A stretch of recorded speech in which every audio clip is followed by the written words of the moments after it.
अब कहा जा रहा है कि मुसलमानों को निशाना बनाने के लिए ये बुलडोज़र की कार्रवाई की गई, जबकि ये बुलडोज़र की कार्रवाई सीधे सीधे दिल्ली हाई कोर्ट के आदेश से की गई। उस आदेश का पालन करने के लिए पुलिस ने यह कार्रवाई की।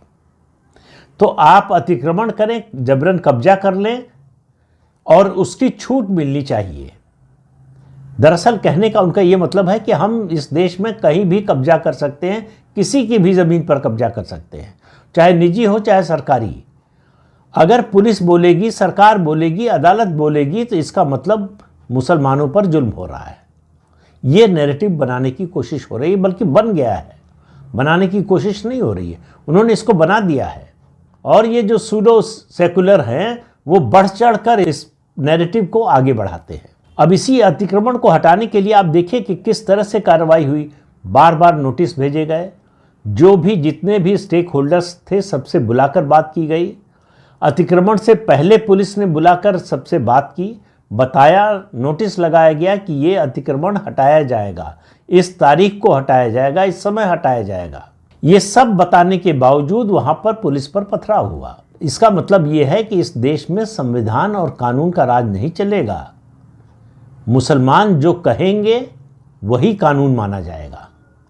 और इस बात का समर्थन करने वालों की कोई कमी नहीं है, चाहे मुसलमान हो चाहे हिंदू हो। हिंदुओं में भी बड़ी संख्या है ऐसे लोगों की जो इसका समर्थन करते हैं। तो पुलिस ने 3800 स्क्वायर फीट का जो अतिक्रमण था उसको गिरा दिया। उसमें एक बारात घर था, डिस्पेंसरी थी और दुकानें थी, मकान थे, वो सब गिरा दिया गया। ये काम इसी सरकार के रहते हो सकता था, 50 साल से नहीं हुआ इससे पहले।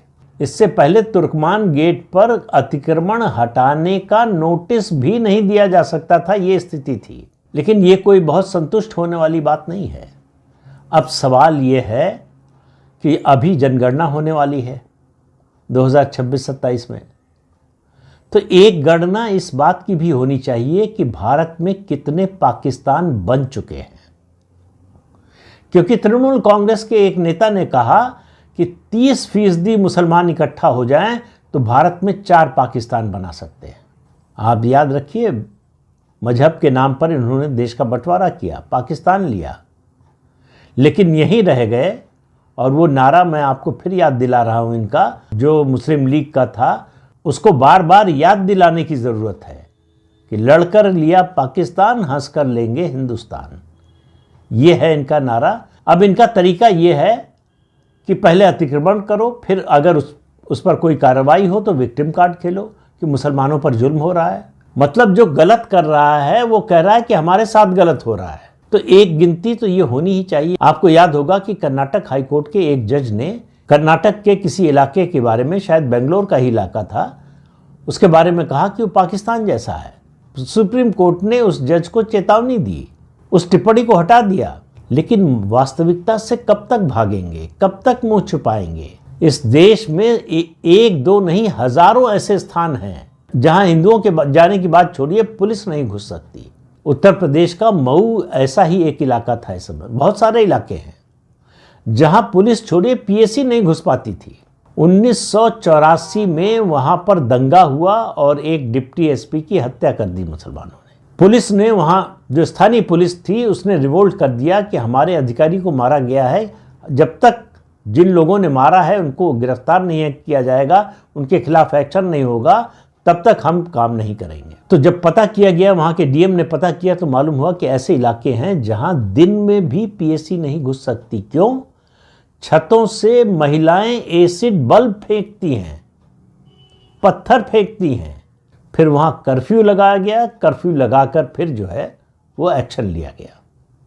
और ऐसे इलाकों की कोई कमी नहीं है।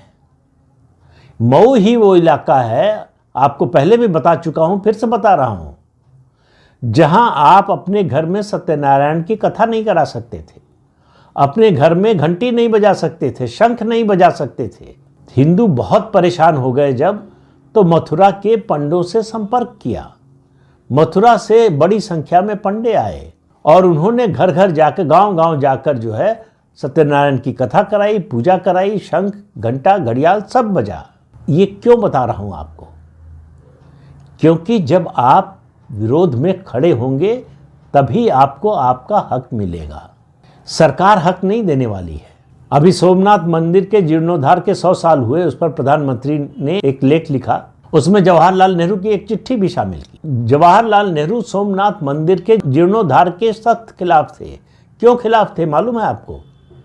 कि दुनिया क्या सोचेगी, जबकि सोमनाथ मंदिर के जीर्णोद्धार का प्रस्ताव नेहरू की ही सरकार की कैबिनेट से पास हुआ था। तो अब कैबिनेट में अकेले पड़ गए तो बाहर ये लड़ाई उन्होंने लड़ी। और इसके अलावा उन्होंने पाकिस्तान के उस समय के प्रधानमंत्री लियाकत अली को चिट्ठी लिखी कि मैं हिंदुओं से बहुत परेशान हूं भारत के। आप कल्पना कर सकते हैं मुस्लिम तुष्टीकरण के लिए, हिंदू विरोध के लिए कांग्रेस का ये जो खानदान है किस हद तक जा सकता है। आज़ादी के बाद से इन्होंने यही किया है और आज भी ये सबसे बड़े पैरोकार हैं। जितने आतंकवादी हैं, जितने अर्बन नक्सल हैं, इन सब के इनको बहुत तकलीफ हो रही है जो भारत से माओवाद खत्म हो रहा है। 31 मार्च 2026 की तारीख दी है गृह मंत्री अमित शाह ने, जब भारत की धरती से माओवाद का, नक्सलवाद का सफाया हो जाएगा। बड़ी संख्या में नक्सली या तो मारे जा रहे हैं या आत्मसमर्पण कर रहे हैं और उनके पक्ष में खड़े होने वाले और उनके लिए रोने वालों की संख्या भारी है। इनको अब नक्सलियों और माओवादियों का मानवाधिकार याद आ रहा है। गरीब और निर्दोष आदिवासियों को जब ये मार रहे थे तब इनको याद नहीं आया कि कोई जो है ह्यूमन राइट्स भी होता है, मानवाधिकार भी होता है।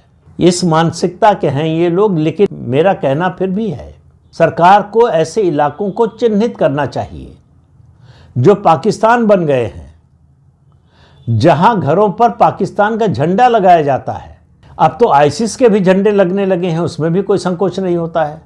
तो ऐसे इलाकों का क्या किया जाए, इसके बारे में कोई कानून बनना चाहिए। ये देश की जड़ों को खोखला करने वाला है। तो ये जो पाकिस्तान भारत के अंदर बने हैं, इनका सफाया जरूरी है। ये भौतिक अतिक्रमण एक तरफ है, ये वैचारिक अतिक्रमण दूसरी तरफ है, जो भौतिक अतिक्रमण से भी ज्यादा खतरनाक है। भौतिक अतिक्रमण को तो आप बुलडोजर चलाकर गिरा सकते हैं, लेकिन ये लड़ाई, ये वैचारिक लड़ाई ज्यादा मुश्किल है।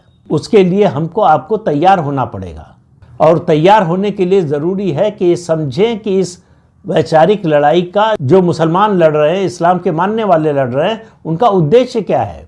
उनका उद्देश्य कोई भाईचारा नहीं है, इस देश का भला नहीं है।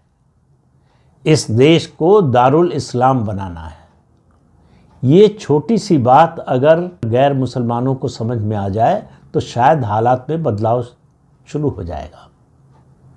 लेकिन इस सब के बावजूद मैं कहता हूं कि सरकार अपनी जिम्मेदारी और जवाबदेही से बच नहीं सकती।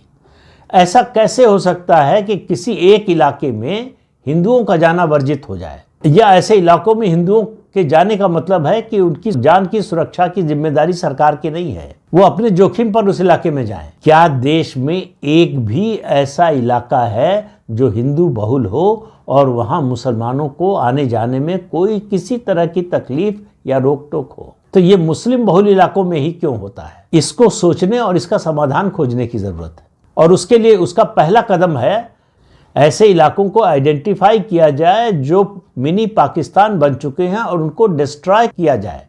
डिस्ट्रॉय किया जाए से मेरा मतलब लोगों को डिस्ट्रॉय करने से नहीं है। उस मानसिकता को तोड़ने की जरूरत है, उस मानसिकता को खत्म करने की जरूरत है। उनको ये बताने की जरूरत है कि भारत में रहना है तो भारतवासी बनकर ही रह सकते हैं। आपका मजहब कोई हो, लेकिन आप भारत के खिलाफ, भारतीय संस्कृति के खिलाफ, भारत के हित के खिलाफ और इस देश के बहुसंख्यक के खिलाफ खड़े होकर इस देश में रहने का अधिकार खो देते हैं। ये बात उनको सामाजिक रूप से, कानूनी रूप से, संवैधानिक रूप से, तीनों तरीकों से बताई जानी चाहिए। तो इस अंक में इतना ही। अगले अंक में फिर मिलेंगे किसी नए मुद्दे के साथ। तब तक के लिए अनुमति दीजिए। आपसे अनुरोध है कि चैनल देखिए, शेयर कीजिए, लाइक कीजिए और सब्सक्राइब जरूर कीजिए। नमस्कार।